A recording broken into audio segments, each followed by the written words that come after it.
امریکی محکمہ خارجہ نے وزیراعظم عمران خان کے دورے سے لا علمی کا اظہار کیا۔ ترجمان کا کہنا ہے کہ پاکستانی وزیراعظم کے دورے کے بارے میں محکمہ خارجہ کے پاس بتانے کے لیے کچھ نہیں۔ ادھر زلفی بخاری کا کہنا ہے کہ وزیراعظم عمران خان 20 جولائی کو امریکہ پہنچیں گے۔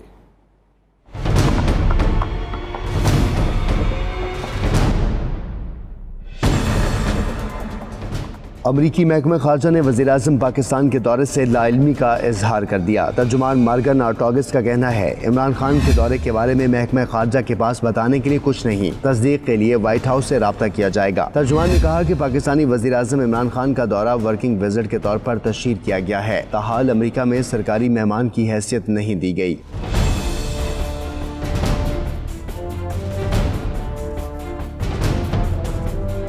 ادھر زلفی بخاری نے واشنگٹن میں پاکستانی کمیونٹی سے خطاب کرتے ہوئے کہا کہ عمران خان 20 جولائی کو امریکہ پہنچیں گے۔ امریکی حکام قواعد و ضوابط پورے کرنے کے بعد اعلان کر دیں گے۔ وزیر اعظم کے مشیر نے مزید کہا کہ عمران خان کا امریکہ آنے کا مقصد پاکستانی کمیونٹی کو پاکستان میں انگیج کرنا ہے، کوشش ہے پرائیویٹ کاروبار کو فروغ دیں۔